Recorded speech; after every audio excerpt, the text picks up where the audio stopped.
Hello students, I am Rita Mishra. Welcome to my class. अगर आपको ये वीडियो पसंद आए तो प्लीज़ इसे लाइक, शेयर एंड सब्सक्राइब करना ना भूलें। प्लीज़ इसे शेयर, लाइक एंड सब्सक्राइब कीजिएगा। आज का हमारा टॉपिक है रिप्रोडक्शन। रिप्रोडक्शन का मतलब हिंदी मीनिंग है इसका प्रजनन। इसका डेफिनेशन क्या होता है? रिप्रोडक्शन कहते किसको हैं? रिप्रोडक्शन एक्चुअली किसे कहा जाता है कि कोई भी living organism which produces same kind of young ones is called reproduction. मतलब कि वैसा प्रोसेस जिसमें कोई भी लिविंग ऑर्गेनिज्म अपने ही जैसा यंग वंस यदि प्रोड्यूस कर सकता है तो उसको हम क्या कहते हैं? रिप्रोडक्शन कहते हैं। रिप्रोडक्शन की जो प्रॉपर्टीज़ हैं वो क्या है? सबसे फर्स्ट है synthesis of RNA and protein, मतलब प्रोटीन और आरएनए का सिंथेसाइज करना। सेकेंड पॉइंट है सेल डिवीज़न। जब रिप्रोडक्शन स्टार्ट होता है तो सेल का डिवीज़न होना शुरू हो जाता है। थर्ड पॉइंट है रिप्रोडक्शन ऑफ डीएनए, यानी कि डीएनए का रिप्रोडक्शन होना शुरू हो जाना। ठीक है। फोर्थ पॉइंट है formation of reproductive unit of bodies. तो जब रिप्रोडक्शन होगा तो जो जिसमें होना शुरू होता है तो उसका धीरे धीरे उस यूनिट का, उस बॉडी का बनना शुरू हो जाता है, फॉर्मेशन होने लगता है। फिर उसके बाद फिफ्थ पॉइंट है development of reproductive unit of young ones. फिर जो यंग वंस हैं उसमें धीरे धीरे धीरे उनकी पार्ट्स में जो है डेवलपमेंट होना शुरू होता है। तो ये पूरे 5 प्रॉपर्टीज़ हैं आपका रिप्रोडक्शन की। रिप्रोडक्शन को हम 2 इसमें डिवाइड करते हैं। One is asexual and second one is sexual. Asexual का मतलब है only single parent is present. Asexual में बोथ पेरेंट यानी both sex are present, that is male और फीमेल। ठीक है। आज हम पढ़ेंगे एसेक्सुअल रिप्रोडक्शन।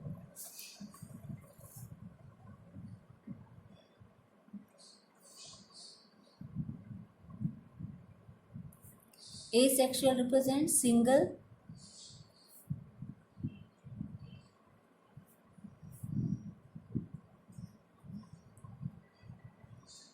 are present, या हम ये भी कह सकते हैं only one sex are present. Asexual reproduction, asexual reproduction में के मतलब कई टाइप्स के होते हैं। तो सबसे फर्स्ट है आपका ये इसमें है फिजन। ठीक है। फिजन में आपका हो जाएगा, इसको हम 3 इसमें डिवाइड कर लेते हैं। एक है आपका binary fission,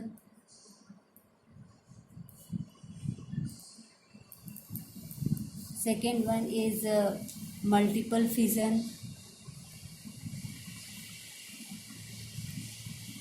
third is sporulation.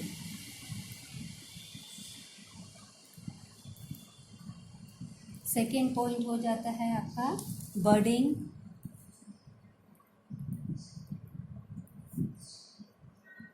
Third है आपका प्लाज्मोटोमी,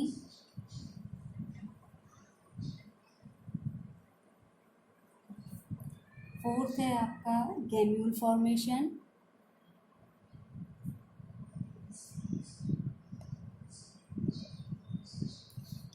फिफ्थ है आपका फ्रैगमेंटेशन,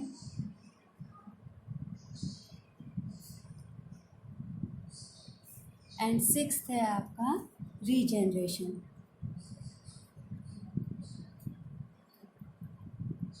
ठीक है। अब हम आते हैं सबसे फर्स्ट फिजन में। ठीक है। फिजन में सिंगल सेल जितने भी आपके यूनिसेलुलर ऑर्गेनिज्म हैं उसमें होता है। तो इसमें सबसे फर्स्ट आते हैं ये एग्जांपल्स आपका जैसे हो गया, आपको एग्जांपल याद रखने हैं इनके, है ना? अमीबा, पैरामीशियम,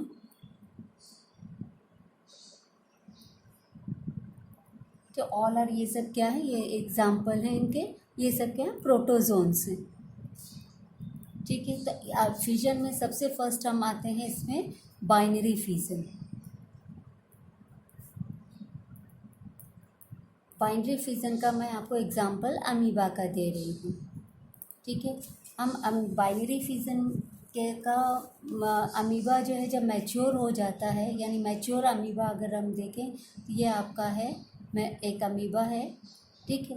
इसमें साइटोप्लाज्म है, न्यूक्लियस है, है ना। ये मैच्योर अमीबा है आपका, ठीक है, मैच्योर है।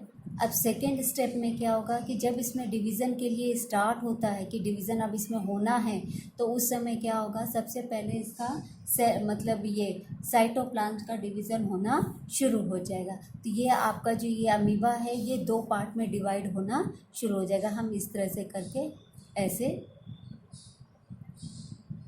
है ना, ये इसका न्यूक्लियस यहाँ पे है, तो सबसे पहले अंदर का जो साइटोप्लाज्म है वो डिवीज़न होना शुरू हो जाएगा, ठीक है।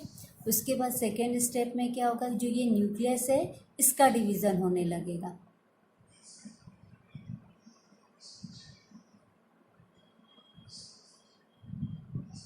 इस तरह से यहाँ पे ये न्यूक्लियस, इसमें भी न्यूक्लियस। अब हमने देखा कि साइटोप्लाज्म भी डिवाइड हो गए हैं, न्यूक्लियस भी डिवाइड हो गया है। तो फोर्थ स्टेप में क्या हो जाएगा, ये जो है ये धीरे धीरे क्या हो जाएगा, पतला होता जाएगा। तो हम इसको इस तरह से ऐसे करके,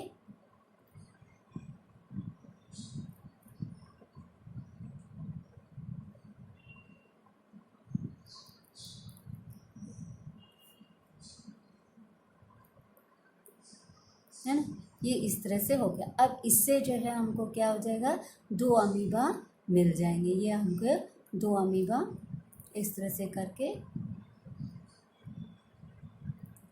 ये हमें एक अमीबा से 2 अमीबा हमको मिल जाते हैं, 2 डॉटर अमीबा हमें फॉर्म हो जाता है। तो इस प्रोसेस को हम क्या कहते हैं, बाइनरी फ्यूजन। मैं आपको फिर से एक्सप्लेन कर देती हूँ कि जब अमीबा मैच्योर हो जाता है, यानी जब रिप्रोडक्शन के लिए वो तैयार होता है, तो उसमें सबसे पहला डिवीज़न किसका होगा, सबसे फर्स्ट डिवीज़न होता है साइटोप्लाज्म का। साइटोप्लाज्म के बाद न्यूक्लियस का डिवीज़न होना शुरू हो जाएगा। फिर धीरे धीरे जो इसका वॉल है कि पूरी तरह से डिवाइड होने जाएंगे, तो ये एकदम पतला हो जाएगा, यानी कि इधर साइटोप्लाज्म न्यूक्लियस बन गए, इधर भी हो गया, बाकी भी जो कॉन्ट्रैक्टाइल वैक्यूल वगैरह सब बन गए। उसके बाद क्या होगा कि जब ये पूरी तरह से सब डिवीज़न हो जाएगा, तो ये क्या होगा कि एक यहाँ से ये कट जाएगा और एक अमीबा से हमको 2 अमीबा मिल जाते हैं। तो इस प्रोसेस को हम क्या कहते हैं, बाइनरी फिजन कहते हैं। सेकेंड प्रोसेस है आपका मल्टीपल फिजन। मल्टीपल का मतलब है बहुत सारा। इसका भी एग्जांपल मैं अमीबा का ही देती हूँ। ऐसे तो अमीबा, पैरामीशियम आप कुछ भी ले सकते हैं उसका। तो इसमें क्या होता है कि जैसे कि ये आपका मैच्योर अमीबा है, ठीक है। अमीबा के अंदर धीरे धीरे क्या होता है कि जब अनफेवरेबल कंडीशन होता है, तो न्यूक्लियस के चारों तरफ ये साइटोप्लाज्म जो है ये जमा होना शुरू हो जाता है, ठीक है। तो ये जब जमा होने लगता है धीरे धीरे, तो ये क्या हो जाता है, बहुत हार्ड हो जाता है। इसको हम क्या कहते हैं, सिस्ट फॉर्मेशन कहते हैं, है ना। ये क्या कहलाएगा, सिस्ट फॉर्मेशन कहलाएगा। और उसके बाद फिर अगले स्टेप में क्या होता है कि इसी के अंदर बहुत सारे अमीबा जो है इसके इस न्यूक्लियस के अंदर बनना, मतलब इसके अंदर बनना शुरू हो जाएंगे। तो ये हमने बनाया, ठीक है। इसके अंदर बहुत सारे ये छोटे छोटे अमीबा जो है इसके अंदर इस तरह से ये बन गए, ठीक है, बहुत सारे बन जाएंगे, है ना। अगले स्टेप में क्या होगा कि जैसे ही फेवरेबल कंडीशन आएगा, ये आपका कब है, ये अनफेवरेबल कंडीशन में होता है, ठीक है, अनफेवरेबल कंडीशन। और ये जैसे ही फेवरेबल कंडीशन आएगा, तो क्या होगा कि इसका जो सिस्ट बना था वो सिस्ट क्या हो जाएगा, रप्चर हो जाएगा, और अमीबा जो है वो क्या हो जाएंगे, बाहर हो जाएंगे।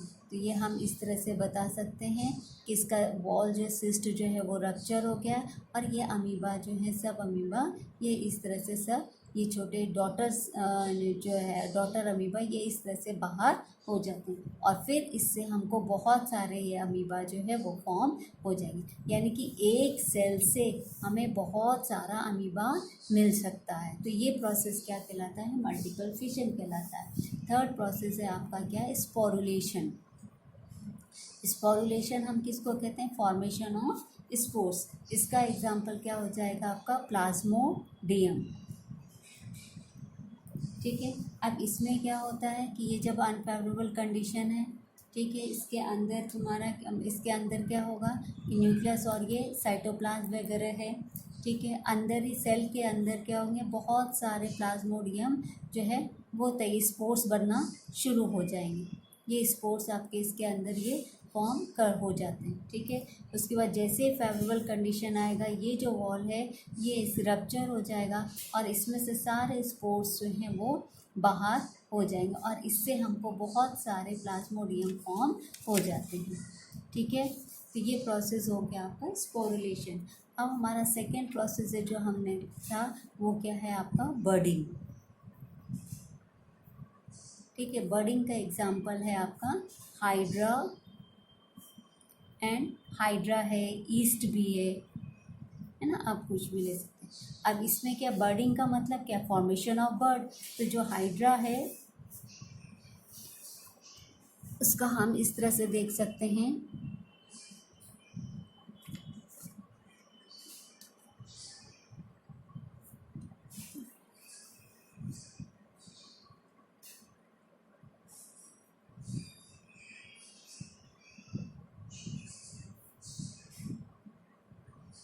ये इस तरह से करके ये हाइड्रा का स्ट्रक्चर है। ठीक है, ये टेंटिकल्स हैं उसके, ये अंदर का है। इसकी बॉडी पर एक ऐसा आउटग्रोथ आ जाता है। ये जो आउटग्रोथ आ जाएगा तो इसी को क्या कहते हैं, इसको ये क्या हो रहा है, बर्ड का फॉर्मेशन हो रहा है। फिर अगले स्टेप में हम क्या देखते हैं कि ये जो हाइड्रा है ये धीरे धीरे इसमें क्या होगा, ये हाइड्रा इस तरह से हम बना रहे हैं।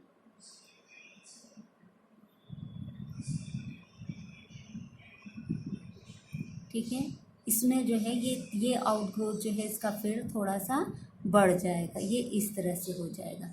ठीक है, अगले स्टेप में फिर इसमें से क्या हो जाएगा, टेंटिकल्स वगैरह सब निकलना शुरू हो जाएंगे। तो ये क्या हो गया आपका,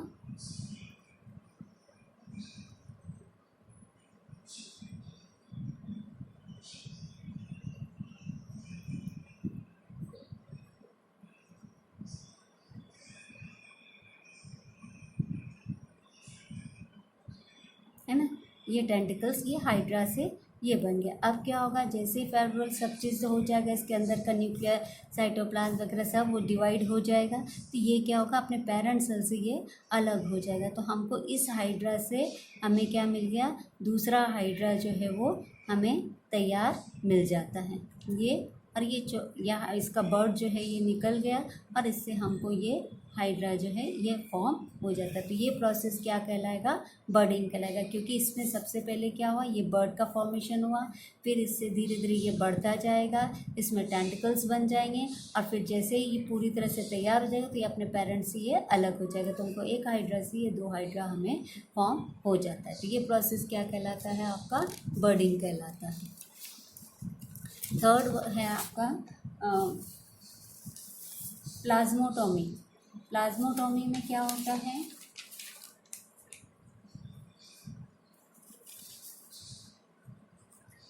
ना, प्लाज्मोटोमी में क्या होता है कि मल्टी न्यूक्लिएट प्रोटोजोन्स।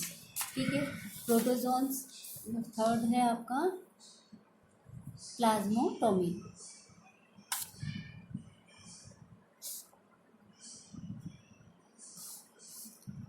ना, प्लाज्मोटोमी का मतलब क्या, मल्टी न्यूक्लिएट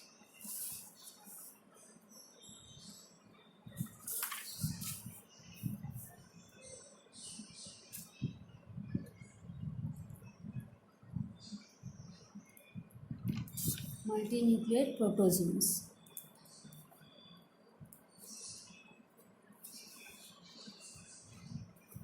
ना, इसका एग्जाम्पल क्या हो जाएगा, ओपीलिया। ठीक है, अब इसमें क्या है, इसमें किस चीज़ का डिवीज़न होता है, only cytoplasm divide but nuclei is not divide, only cytoplasm, इसमें सिर्फ साइटोप्लाज्म का डिवीज़न होगा लेकिन न्यूक्लियस का डिवीज़न नहीं होगा। Only cytoplasm divides but nuclei not.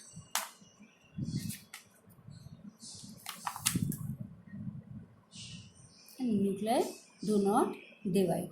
ठीक है, इस प्रोसेस को हम क्या कहते हैं, प्लाज्मोटोमी। ये मल्टी न्यूक्लियर प्रोटोजोन्स में होगा, एग्जाम्पल ओपीलिया। इसमें सिर्फ साइटोप्लाज्म का डिवीज़न होता है, न्यूक्लियर का डिवीज़न नहीं होता है। फोर्थ है आपका गैम्यूल फॉर्मेशन।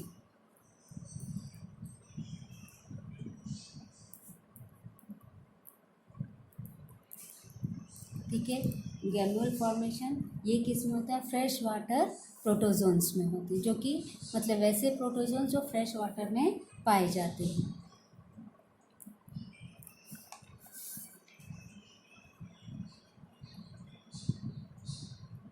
फ्रेश वाटर प्रोटोजोन्स, इसका एग्जाम्पल क्या आएगा, वाटर स्पॉन्जेस, ठीक है। अब इसमें आते हैं, इसमें क्या होता है, फॉर्मेशन ऑफ गैम्यूल्स, ठीक है। तो इसमें क्या ये हो जाएगा आपका फॉर्मेशन ऑफ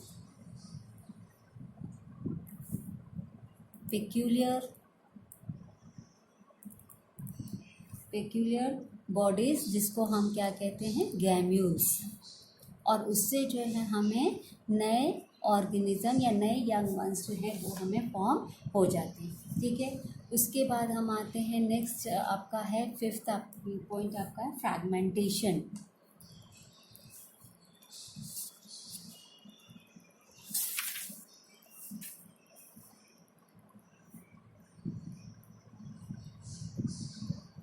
ठीक है, फ्रैगमेंटेशन में इसका एग्जांपल में क्या आएंगे, ये स्पॉन्जेस आएंगे, और जो सिलेंट्रेट्स में जो हैं वो सिलेंट्रेट्स आते हैं, स्पॉन्जेस एंड सिलेंट्रेट्स, ठीक है। अब इसमें क्या है कि फ्रैगमेंटेशन के जो सिलेंट्रेट्स हैं, जैसे कि मान लीजिए जो भी ऑर्गेनिज्म जो फ्रैगमेंटेड मतलब वैसे स्पॉन्जेस या वैसे हम सिलेंडर्स जिनकी बॉडी क्या होती है, फ्रैगमेंटेड होती है।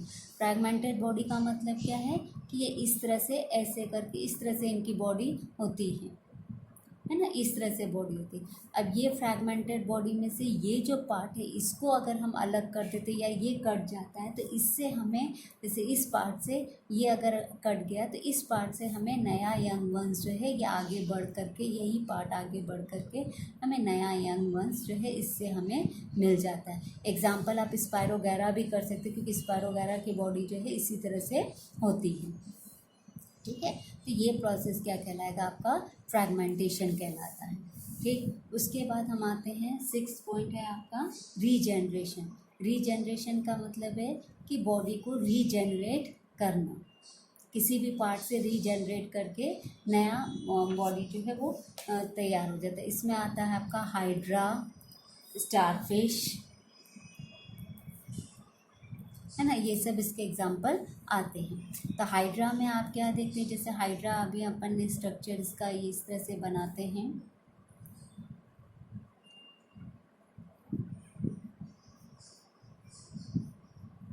ठीक है। ये हाइड्रा का स्ट्रक्चर है।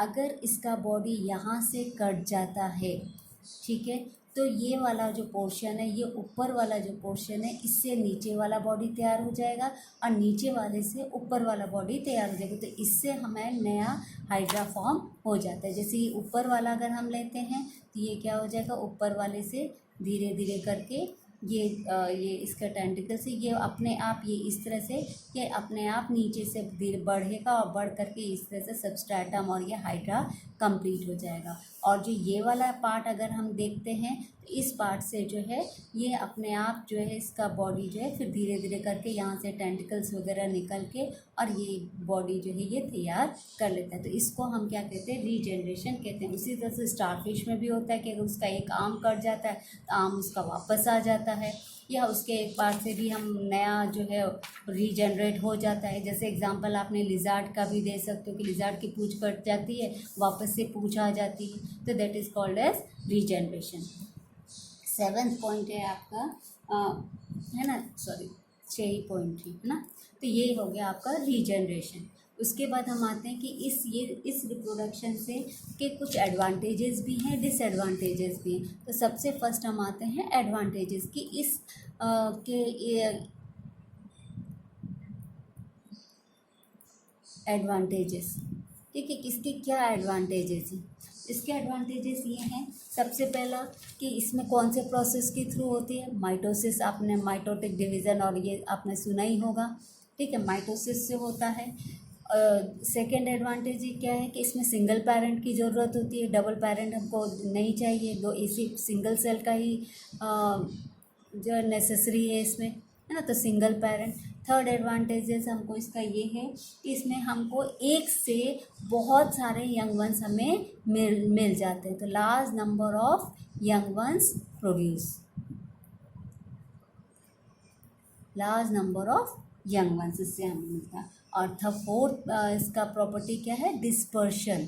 डिस्पर्शन का मतलब क्या है कि अब इसके जैसे हमने स्पोरुलेशन पढ़ा था, स्पोर फॉर्मेशन के बाद कहीं भी इसके स्पोर्स अगर गिरते हैं तो वहाँ से हमें क्या हो जाएगा, नया मतलब वहीं पर वो प्रोड्यूस हो सकता है। तो ये जरूरी नहीं कि जहाँ पे सिंगल सेल वो है तो वहीं से जहाँ भी स्पोर्स जहाँ जहाँ जाएंगे, चाहे थ्रू विंड हो गया, थ्रू वाटर हो गया, जिधर भी जाएंगे तो वो प्रोसेस क्या कहलाती है, आपके डिस्पर्शन कहलाती है। तो डिस्पर्शन के एडवांटेजेस में आपके ये 4 हैं, mitosis, single parent, large number of young ones and dispersion. इसके कुछ डिसएडवांटेजेस भी हैं।